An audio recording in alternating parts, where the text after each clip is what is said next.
UI 2 hours 15 minutes run టైమ్‌తో ట్రైలర్‌లోను, టీజర్‌లోను అసలు ఏమి పెద్దగా రివీల్ చేయకపోయినా, ఉపేంద్ర గారి డైరెక్షన్ అనే ఒకే ఒక్క రీజన్‌తో వచ్చిన ఇంత హైప్‌తో థియేటర్స్‌లో రిలీజ్ అయిన ఈ సినిమాని చూసా. సినిమా ఎలా ఉందో చెప్తా. అయితే సినిమా స్టార్ట్ అయినప్పుడు డిస్క్లైమర్స్ ఏమేశారంటే, ఇంటెలిజెన్స్ అయితే సినిమాని చూడకుండా థియేటర్స్ నుండి వెళ్ళిపోండని, ఫూల్స్ అయితే చూడండి అని. అంటే అక్కడే చెప్పేశారు.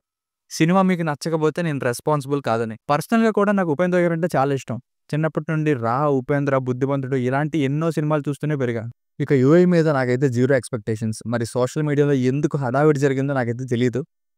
ఇప్పుడు సినిమా ఎలా అనిపించిందంటే, ఒక్క స్టార్టింగ్ 15 మినిట్స్ కామెడీ సీన్స్‌ని, ఆయన మార్క్ డైలాగ్స్‌ని పక్కకు తీసేస్తే, మిగతా సినిమా అంతా నన్ను కుదిపి, కుమ్మేసి, మెలేసి, మడతేసి అమాంతం పాతాళానికి తొక్కేసింది. నాకు తెలిసి సినిమా ఫ్లాప్ అవుద్దని తెలిసే తీసుంటారు. మరి ఏ పాయింట్ ఆఫ్ వ్యూలో చూసేవారికి నచ్చుతుందో నేనైతే చెప్పలేను.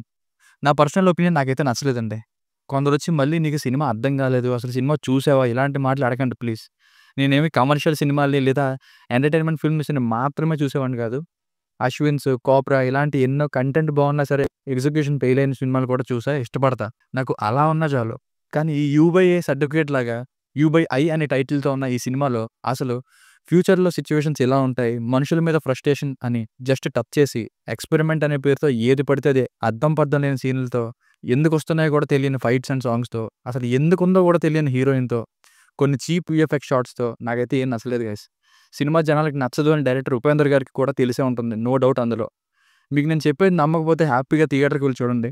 నేనైతే సాహసం అనే చెప్తా. ఎందుకంటే 'పుష్ప', 'దేవరా' లాంటి మూవీస్‌ని నచ్చట్లేదని చెప్తున్నారు చాలామంది.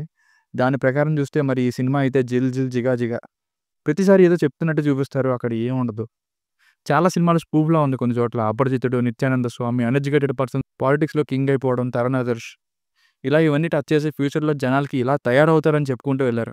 కానీ ఎక్కడా ప్రోగ్రెస్ అయితే కనిపించలేదు.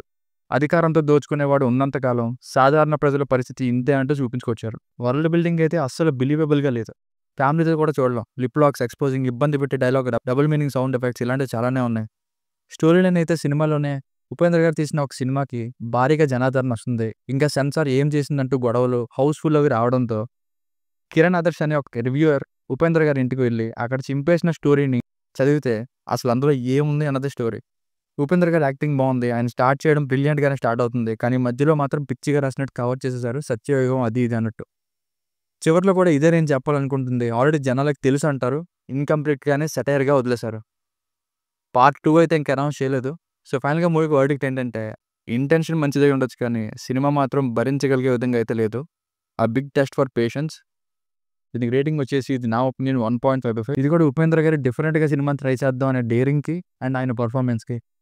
మీకు కనుక నా వర్క్ నచ్చినట్లయితే మరిన్ని రివ్యూస్ కోసం మన ఛానెల్‌ని సబ్స్క్రైబ్ చేసుకోండి. Thank you.